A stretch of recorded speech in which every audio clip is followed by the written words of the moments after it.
Welcome. अस्वादा good taste मध्ये आपले खूप खूप स्वागत आहे. आज नवीन रेसिपी घेऊन आले आहे.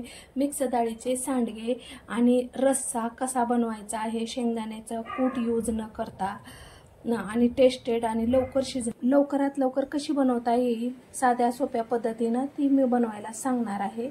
तर चला मग रेसिपीला सुरुवात करूया.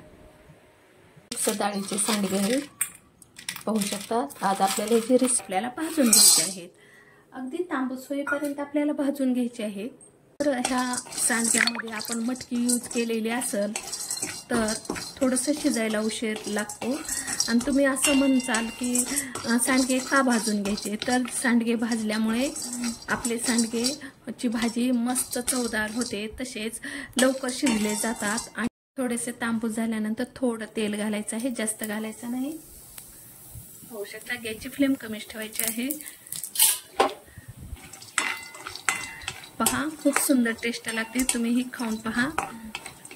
तळलेले सांडगे खरपूस मला तर खूपच आवडतात, खूप खमंग लागतात.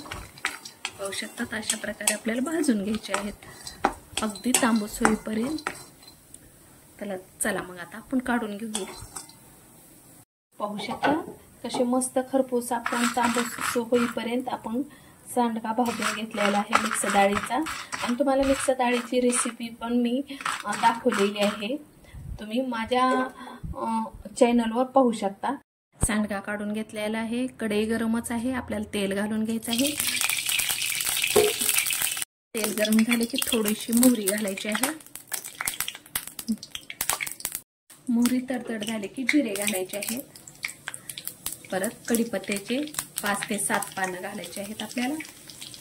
शकतात कढीपत्ता तडतड झाल्यानंतर आपल्याला कांदा घालायचा आहे. कांदा बारीक चिरलेला मी 2 घेतलेले आहेत. कांदा तुम्ही जेवढा जास्त घालाल तेवढा आपल्या सांडग्याची भाजी मस्त होते. आता ही व्यवस्थित परतून घ्यायचं आहे. पाहू शकता अशा प्रकारे तांबूस होईपर्यंत आपल्याला कांदा परतून घ्यायचा आहे. आणि कांदा परतत असतानाच आपल्याला टमाटर घालायचं आहे.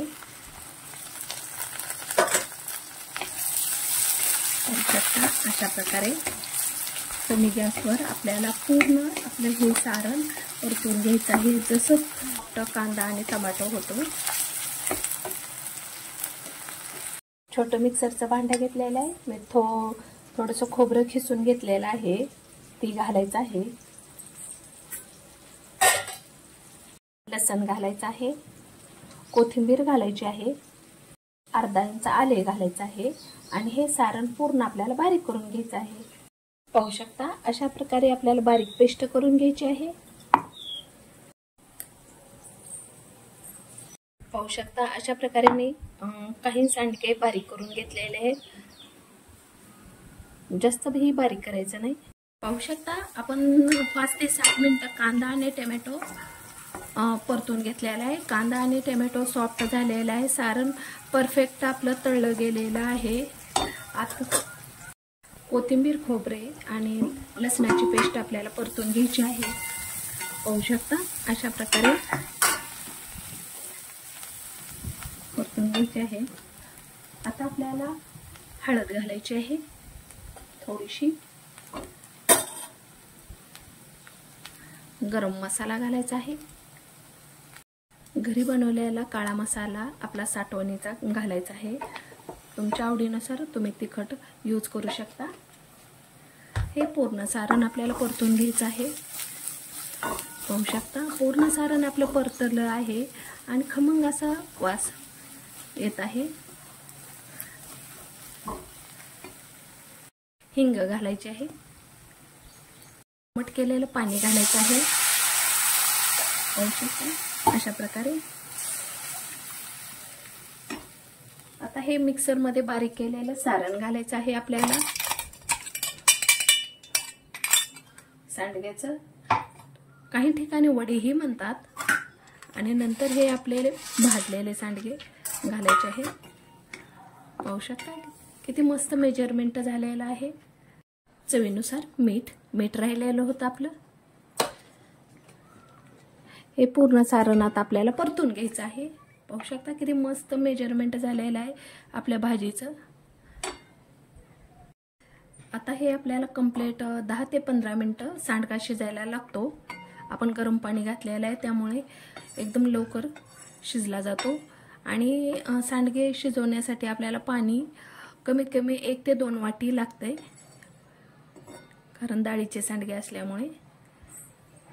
तर चला मग आता हे आपण सारण अशा प्रकारे आता ही सांडग्याची भाजी शिजायला ठेवायची आहे। झाकून थोडंसं साईडला मी अंतर ठेवत आहे कढईला, म्हणजे झाकत नाही, जेणेकरून व्यवस्थित शिजली जाईल।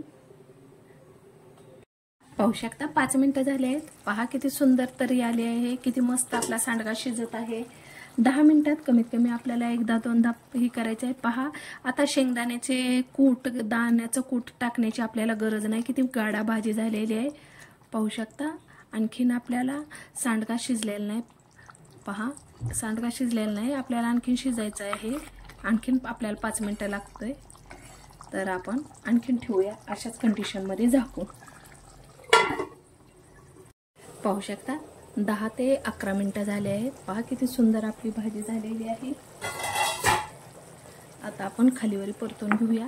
पहा शेंगदाण्याचे कूट आपण यूज केलेलं नाही, तर किती मस्त गाढा भाजी झालेली आहे।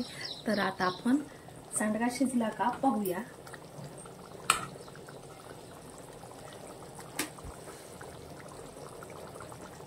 पहा सांडगा शिजलेला आहे। आता मी गॅस बंद करते।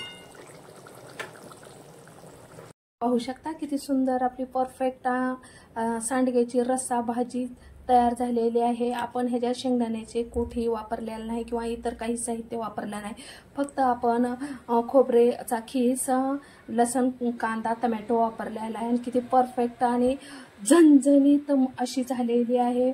एकदा नक्की ट्राय करा, खूपच मस्त आहे आणि घरच्या तुम्ही अवेलेबल साहित्यात बनवू शकाल। आणि तुम्हाला ही माझी रेसिपी कशी वाटली कमेंट बॉक्समध्ये लिहून पाठवा।